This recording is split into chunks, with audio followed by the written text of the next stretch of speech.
Welcome to Dark Horizon Creations. I'm Mike. This time we're taking a look at the Star Wars, the Black Series Imperial Shocktrooper by Hasbro.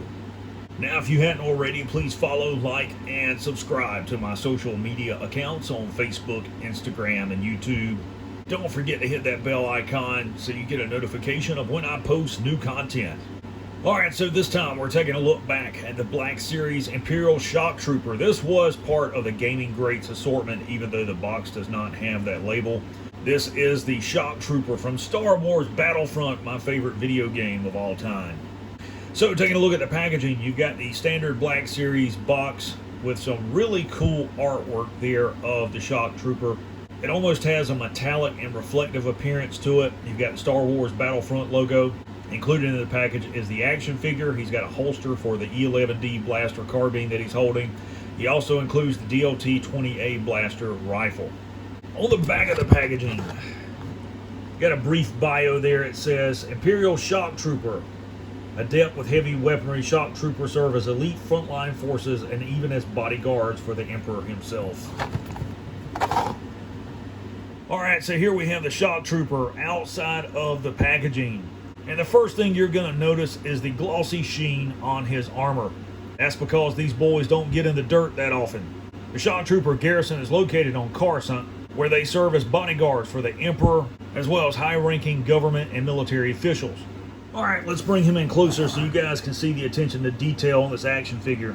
The first thing you'll notice on the helmet is there is a lot of nice paint apps on it. We've got some silver paint apps here on the vocoders of his helmet. Black paint apps there on the air filtration system. Blue tick marks on the side of the helmet. You got some gray and black here on the vents for the helmet, air intake. Same thing on the back for the air to go out the back of his helmet. On his bicep armor, you've got a red rank stripe here.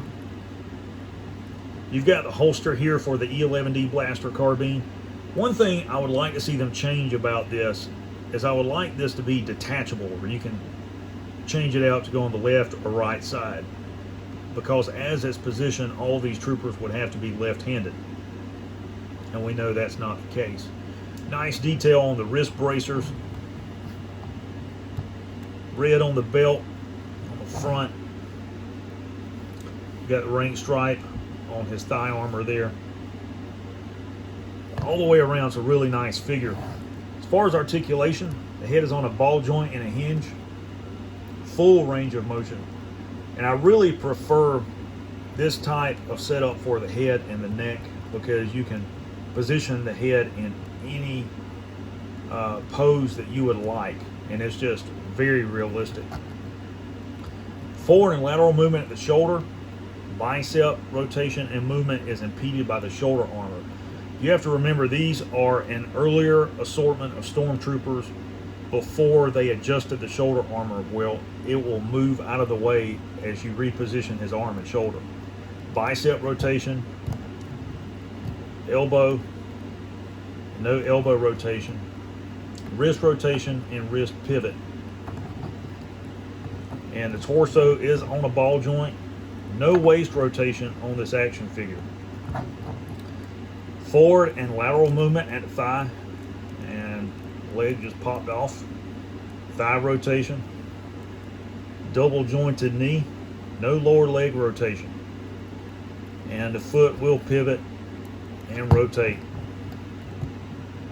All right, let's talk about accessories. First and foremost, you have the E11D blaster carbine, and there is no silver paint apps on the ejection port there, no glow rod attached to his blaster. It's molded in the original style of the E11D before Rogue One came out and all the stormtroopers had glow rods on their weapons. And again, it will fit into his holster, slide down like that. Also included is the DLT-20A blaster rifle. Now, I like this version better than the one with the Stormtrooper Commander, because this one has some black in it. It looks really beat up and used and worn, unlike the version with the Stormtrooper Commander that is all gunmetal.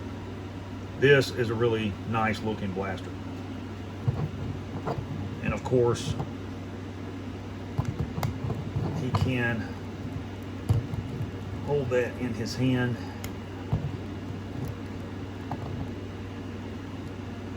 And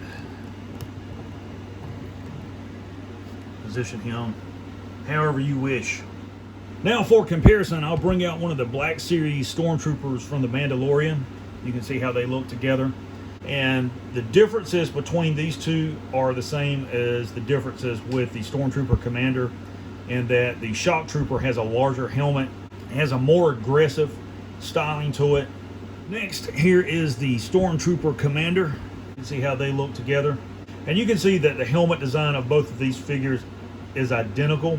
It looks much more authentic and true to the helmets that we see in the original trilogy. Much better than the smaller design helmet of the Stormtroopers from the Mandalorian that I just brought out. And here he is with a Shore Trooper squad leader. You can see how they look together. And despite both of these being Stormtroopers, I have to say that the Shocktrooper is a much more imposing figure to be around than the Shore Trooper. When I look at the Shore Trooper, I see a soldier in armor. When I look at the Shocktrooper, I see something completely different. I see someone who represents death. Overall, this is a really nice action figure. If you are a collector, you definitely want to add these to your collection if you don't have them already. When they were released, the Shocktrooper was the most sought after figure in the Black Series line. So there you have the Star Wars, the Black Series Imperial Shocktrooper by Hasbro.